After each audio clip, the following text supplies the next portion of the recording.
Imagine viver em um tempo em que os céus pareciam em silêncio. Um tempo em que os líderes espirituais estavam corrompidos, a fé do povo enfraquecida e a direção de Deus parecia ter sido esquecida nas sombras da religiosidade. Em vez de depender do invisível, o povo começou a desejar o visível. Um rei, um trono, uma espada. Eles queriam ser como todas as outras nações ao redor. Não queriam mais confiar em Deus como seu rei. E é nesse cenário de escuridão espiritual e confusão social que a história de hoje começa. Bem-vindo ao canal A Bíblia em Capítulos, onde cada episódio revela como, mesmo quando tudo parece perdido, o plano de Deus continua firme. Hoje você vai entender por que um povo cansado de esperar decidiu pedir um rei, e o que acontece quando rejeitamos o governo de Deus para seguirmos o nosso próprio caminho. Israel vivia uma época marcada pelo caos. A era dos juízes estava chegando ao fim, e o povo estava cansado de ciclos intermináveis de rebeldia, opressão e arrependimento. Deus levantava juízes para livrar a nação dos inimigos, mas o coração do povo continuava oscilante. O pecado tornava-se uma constante e a fé uma lembrança distante. No centro dessa crise estava o santuário, onde deveria habitar a presença do Altíssimo. Mas até ali a corrupção havia entrado. Eli, o sumo sacerdote, já era velho. Seus filhos Hofni e Finéias, homens que deveriam guiar o povo no temor ao Senhor, profanavam o altar com seus pecados e escândalos. Usavam a posição para obter favores, desprezavam os sacrifícios e levavam o nome de Deus ao desprezo. E o povo assistia tudo em silêncio, confuso, ferido, órfão de liderança. Era como se a presença de Deus tivesse se afastado e o povo, perdido, começasse a clamar por algo novo, um rei visível que lutasse suas guerras e lhes desse segurança. Mas antes da resposta de Deus ao clamor coletivo, ele respondeu a um clamor individual. No meio de uma nação em colapso espiritual, havia uma mulher de fé chamada Ana. Ela era estéril e essa dor era um espinho profundo em sua alma. Ano após ano, ela subia ao templo em Siló para orar. E em uma dessas peregrinações, Ana derramou sua alma diante de Deus com tal intensidade que Eli, o sacerdote, pensou que ela estivesse embriagada. Mas não era bebida, era desespero, era fé crua, era um coração rasgado diante do trono. Ana fez um voto. Se Deus lhe desse um filho, ela o entregaria ao serviço do Senhor por todos os dias da sua vida. E Deus ouviu. Em meio ao silêncio de uma nação, Deus respondeu ao grito de uma mulher. Samuel nasceu como resposta ao clamor de fé de Ana, um menino gerado em oração, um filho prometido e consagrado, um profeta em formação no meio de um templo corrompido. Samuel foi entregue ainda criança ao templo, como Ana havia prometido. Enquanto os filhos de Eli se sujavam no pecado, Samuel crescia diante do Senhor. A Bíblia descreve que o menino ministrava diante de Deus, vestindo uma pequena túnica de linho, com simplicidade e temor. Sua mãe o visitava todos os anos e lhe trazia uma nova túnica, mas mais do que roupas, Ana havia deixado um legado. A vida de Samuel era um altar vivo. Ele crescia em graça diante de Deus e dos homens. E foi nesse ambiente de trevas que a luz de Deus começou a brilhar novamente. Porque não importa quão escura a noite esteja, Deus sempre tem um plano. A pergunta que fica é: você acredita que os momentos mais silenciosos da sua vida podem ser os terrenos férteis para os maiores milagres? Você já viveu um clamor como o de Ana? Já orou com a alma rasgada, oferecendo a Deus aquilo que você mais deseja? A narrativa bíblica avança com um dos momentos mais tocantes da história espiritual de Israel. O chamado de Deus a Samuel ainda menino. Certa noite, enquanto todos dormiam, uma voz ecoou no silêncio do templo. Samuel, Samuel. Ele corre até Eli, achando que o sacerdote o havia chamado. Mas Eli nega. Isso se repete 3 vezes, até que Eli percebe: é Deus quem está chamando o menino. Samuel então responde: fala, Senhor, pois o teu servo ouve. A partir desse dia, Deus começa a falar com Samuel, e a presença do Senhor volta a se manifestar em Siló. Um novo tempo começa, um novo profeta surge, e com ele a esperança de que Israel volte a ouvir a voz de Deus. Mas será que o povo estava disposto a seguir essa voz? Ou já haviam decidido confiar em outra liderança? Esse é o ponto de virada. Israel tinha um profeta, mas queria um rei. E quando o povo rejeita a liderança divina, o coração de Deus se entristece, mas ele ainda permite. Permite não como sinal de aprovação, mas como resposta ao clamor impaciente de corações rebeldes. Isso nos leva ao próximo momento dessa jornada: o pedido do povo por um rei e o início do reinado de Saul. Mas antes de continuarmos, pare e reflita. Quem tem governado suas decisões? Você tem permitido que Deus lidere sua vida ou tem pedido tronos humanos que só satisfazem a aparência? Comente aqui embaixo. Já teve momentos em que você, como Israel, escolheu algo por medo ou pressa, mesmo sabendo que não era o plano ideal de Deus? Samuel cresceu, e com ele crescia também sua autoridade espiritual diante de todo o povo de Israel. Ele se tornou profeta, juiz e intercessor, uma figura respeitada em todas as tribos. Sua voz era reconhecida como voz de Deus. A esperança renascia com ele. O povo voltava a escutar o Senhor por meio daquele que havia sido entregue ao templo ainda menino. Samuel restaurou a dignidade do ministério profético e, com justiça, conduziu o povo durante anos. Mas o tempo passou e a idade chegou. O homem que havia sido resposta de oração agora enfrentava um dilema. Seus filhos, que deveriam continuar a liderança, não seguiam seus caminhos. Joel e Abias julgavam em Berseba, mas eram corruptos. Aceitavam suborno e pervertiam a justiça. O povo, ao ver esse novo ciclo de corrupção se aproximando, ficou desesperado. Não queriam repetir o que viveram na época de Eli, mas em vez de buscar a Deus, escolheram seguir outro caminho. Pediram a Samuel um rei. Essa petição parece simples, até razoável do ponto de vista humano. Afinal, todas as nações ao redor tinham reis. Elas possuíam estruturas organizadas, exércitos bem treinados, palácios e um trono visível que representava autoridade e força. Israel queria isso.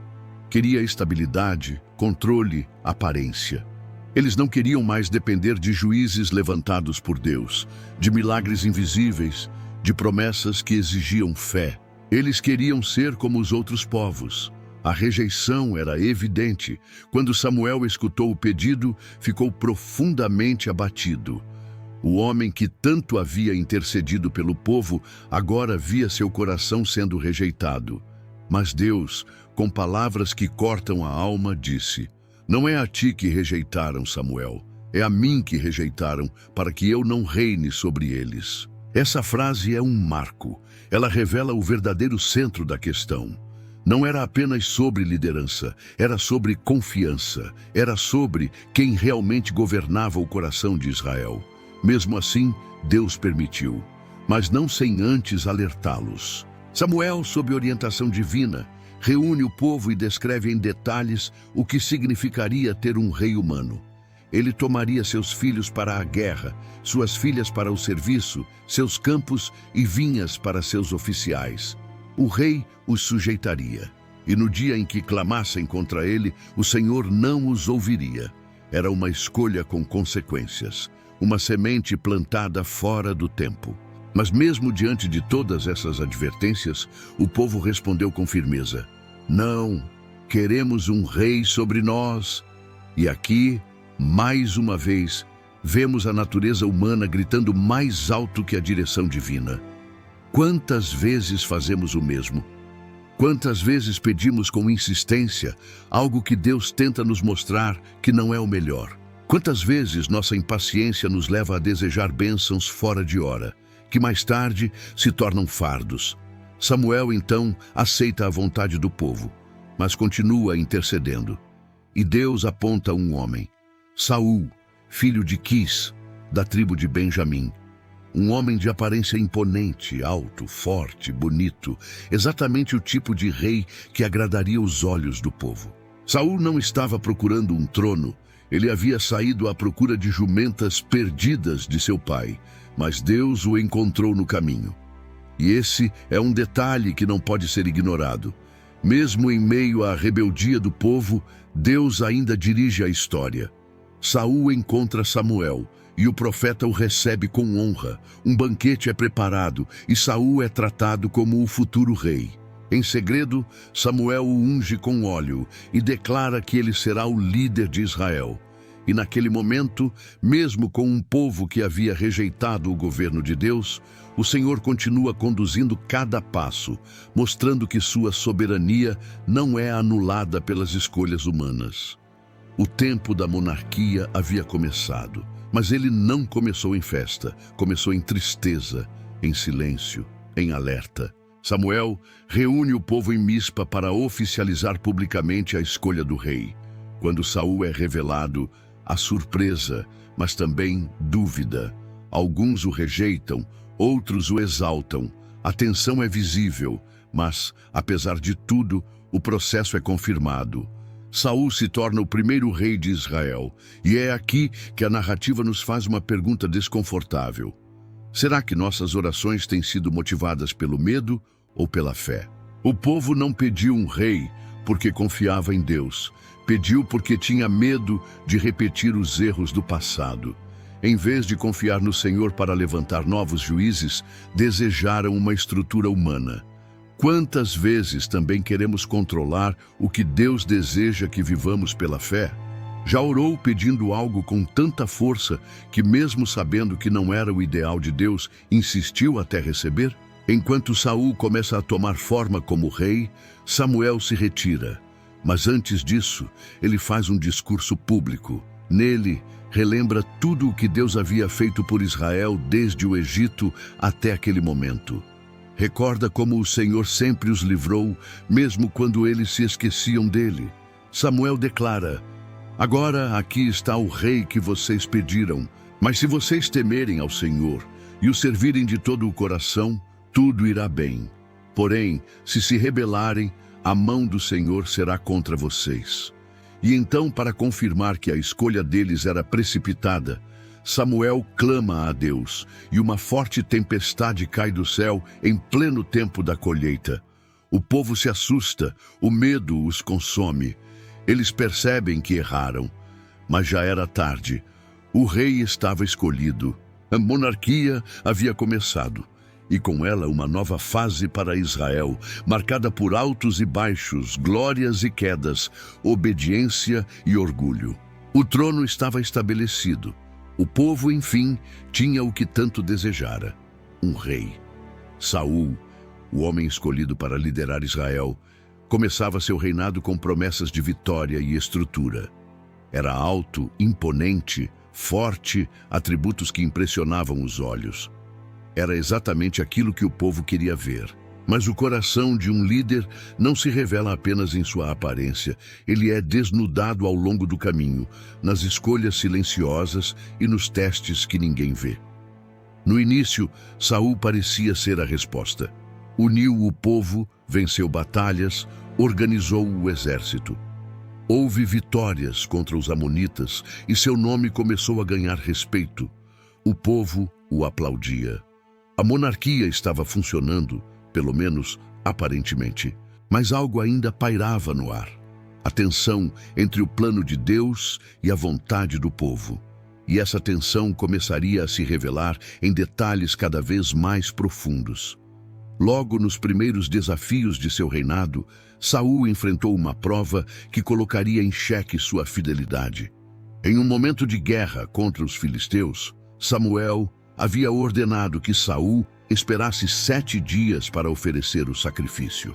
O profeta era o único autorizado a apresentar a oferta ao Senhor, mas os dias passaram e Samuel demorou.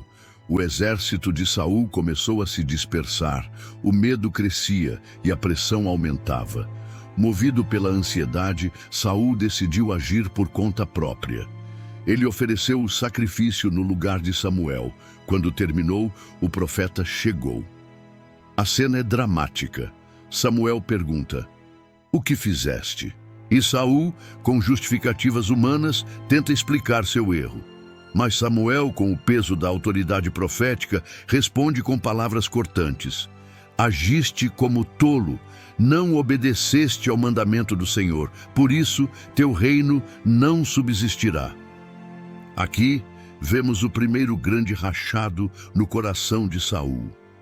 Ele começou bem, mas já demonstrava que preferia a aprovação humana à obediência divina. Esse episódio marca o início do declínio espiritual de Saul. Ele ainda reina, ainda vence batalhas, ainda é aclamado pelo povo, mas Deus já está preparando outro. Alguém segundo o seu coração. Enquanto Saul se perde em decisões impulsivas, em vaidade e orgulho, Deus sussurra ao profeta Samuel: "Já escolhi outro." Mas mesmo diante da reprovação divina, Saul continua no trono. Isso nos ensina uma lição dolorosa. É possível estar em uma posição de destaque aos olhos do mundo e, ao mesmo tempo, estar reprovado diante de Deus. O que vemos aqui não é apenas a queda de um homem, é o início da revelação de um princípio espiritual profundo. O coração que confia mais na força do próprio braço do que na direção de Deus está caminhando para o colapso. Quantas vezes também agimos assim?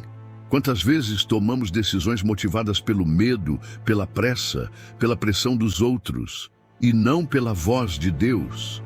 Você já viveu momentos em que parecia necessário agir logo, mas depois percebeu que desobedeceu por não esperar? Enquanto isso, Samuel se afasta. Ele, que havia sido o canal da escolha de Saul, agora vive o peso da decepção. Ele lamenta, ora, chora. O profeta fiel sente na pele a dor de ver o povo escolher a aparência em vez da essência. Samuel se entristece profundamente com o rumo das coisas, mas Deus o consola. Deus o lembra que, embora o trono terreno esteja ocupado por um homem escolhido pelos olhos humanos, o plano celestial continua em andamento.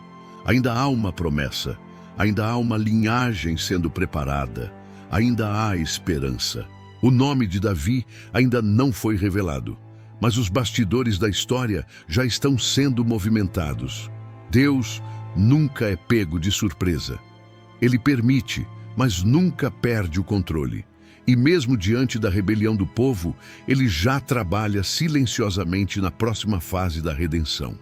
Nesse cenário, uma das missões mais difíceis de Samuel se aproxima: confrontar Saul mais uma vez. O povo recebe a ordem de Deus para destruir completamente os amalequitas, um povo que no passado atacou Israel covardemente. A instrução era clara: não poupar ninguém, nem animais. Era um julgamento divino. Mas Saul, mais uma vez, desobedece. Ele poupa o rei Agag e o melhor do rebanho, alegando que queria oferecer sacrifícios ao Senhor. Samuel chega e é recebido por Saul com um cumprimento que soa vazio. Bendito sejas do Senhor. Cumpri a palavra do Senhor. Mas o profeta retruca: que balido de ovelhas é este que ouço? A verdade é revelada. E Samuel, com o peso da verdade nos lábios, declara: obedecer é melhor do que sacrificar. Essa é uma das frases mais fortes de toda a narrativa. Ela ecoa pelos séculos. É um lembrete de que Deus não quer performances religiosas, ele deseja corações obedientes. Saul então admite: pequei, temi o povo e dei ouvidos à sua voz. Essa confissão diz muito. Ele não errou por ignorância. Errou porque preferiu agradar as pessoas em vez de agradar a Deus. O trono havia se tornado mais importante que a submissão. E a partir daí, o veredito é selado. Deus rejeita Saul como rei. Samuel nunca mais volta a vê-lo. A dor é grande, o rompimento é definitivo, mas a história ainda não acabou. Nos bastidores, o Senhor começa a escrever um novo capítulo, o chamado de um jovem pastor, esquecido entre os filhos de Jessé. Mas esse momento ainda vai chegar. Por enquanto, a cena termina com Saul ainda no trono, mas com o coração distante. E a pergunta que fica é: quantas vezes também nós permanecemos em posições, títulos ou caminhos que Deus já não aprova mais? Você tem se mantido em algo apenas por aparência, mesmo sabendo que Deus já disse não? O rei que começou com promessas, agora caminha com peso no coração. Saul, embora ainda coroado, já foi rejeitado por Deus. Ele está no trono, mas a unção já se afastou. Está à frente do exército, mas seus passos perderam a direção divina. O homem que antes se escondia entre a bagagem por humildade, agora se esconde atrás do orgulho, tentando manter uma aparência que já não sustenta a presença. É como se o brilho da coroa fosse apenas um reflexo vazio, ecoando a distância entre o que se vê e o que realmente é. E Samuel, o profeta fiel, carrega essa dor como um luto. Ele lamenta por Saul, chora por ele, intercede, mas Deus já havia decretado: rejeitei a Saul como rei. A monarquia que nasceu do clamor de um povo impaciente, agora carrega as consequências do seu desejo fora do tempo. É nesse momento de transição que o plano eterno de Deus volta a se revelar com mais nitidez. Mesmo diante da rebeldia de Israel, Deus permanece soberano. Ele não abandona seu povo, mesmo quando este o rejeita. Ele transforma escolhas erradas em caminhos redentores. E agora, enquanto Saul ainda reina, Deus já olha para um coração diferente. Um coração que não buscava trono, nem glória, nem prestígio, mas apenas agradar a Deus. O nome desse novo protagonista ainda não foi revelado nesta história, mas o público vai conhecê-lo em breve. Davi, o homem segundo o coração de Deus.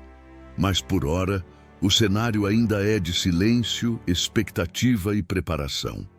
Saul está caindo, mas o próximo ainda está sendo moldado nos campos, entre ovelhas e salmos. Esse contraste nos ensina uma grande lição. Enquanto muitos estão preocupados com posições, Deus está observando o coração. O clamor por um rei não foi em si um pecado. O problema foi a motivação. Israel não queria depender da fé, queria previsibilidade. Não queria mais confiar no invisível, queria controle. E isso ecoa em nossos dias. Quantas vezes também clamamos por soluções visíveis, mesmo que isso custe a nossa comunhão com Deus. Preferimos atalhos, líderes que nos digam o que fazer, estruturas que nos tranquilizem, ainda que isso nos afaste da dependência do Senhor. E o mais assustador é que muitas vezes Deus permite. Ele permite não porque aprovou, mas para nos ensinar. E a dor das consequências não é punição, é processo de realinhamento. Israel aprenderia isso, Saul mostraria isso. E todos nós, ao refletirmos nessa história, somos convidados a fazer a mesma pergunta: quem está realmente no trono do nosso coração? A história do clamor por um rei é, na verdade, um espelho da alma humana. É sobre a luta entre fé e controle, entre aparência e essência, entre obediência e conveniência. É sobre como podemos estar certos aos nossos próprios olhos e, ainda assim, totalmente distantes da vontade de Deus. Mas também é sobre a fidelidade de um Deus que, mesmo rejeitado, não rejeita. Que mesmo sendo esquecido, não esquece, que continua agindo, mesmo quando tudo parece sair do trilho. Porque o verdadeiro rei nunca perdeu o controle. Mesmo quando o povo não queria mais ouvi-lo, ele ainda falava. Mesmo quando não o reconheciam, ele ainda se movia. E talvez você, ao assistir a este capítulo, sinta que também fez escolhas fora do tempo. Que clamou por coisas que hoje se tornaram fardos, que correu atrás de tronos que não eram seus. Mas saiba, Deus ainda pode redimir sua história. Nada está perdido quando Ele ainda está presente. Por isso, a moral dessa história é clara. Quando rejeitamos a liderança de Deus para seguir nossos próprios caminhos, colhemos os frutos da nossa pressa, mas a graça dele ainda pode nos alcançar. Mesmo diante de más decisões, o Senhor continua conduzindo seu plano. A fidelidade de Deus não depende da fidelidade humana, e é isso que dá esperança ao nosso coração. O clamor por um rei nos ensina que não devemos buscar soluções que nos afastem da fé, mas sim confiar no tempo e no governo de Deus. Ele sabe o que faz. Ele conhece o fim desde o início. E mesmo que tenhamos errado, Ele pode nos encontrar no meio da nossa bagunça e nos redirecionar para o centro da sua vontade. A pergunta que fica para você hoje é: quem tem governado sua vida? Suas emoções, seus planos, seu futuro? Você está realmente permitindo que Deus reine ou está apenas pedindo que Ele abençoe seus próprios reinos? O povo pediu um rei e colheu as consequências, mas Deus já estava preparando o caminho para Davi e, através dele, o caminho para o Messias. Porque mesmo quando rejeitamos o céu não rejeita a terra. Mesmo quando fazemos escolhas ruins, Deus escreve capítulos redentores.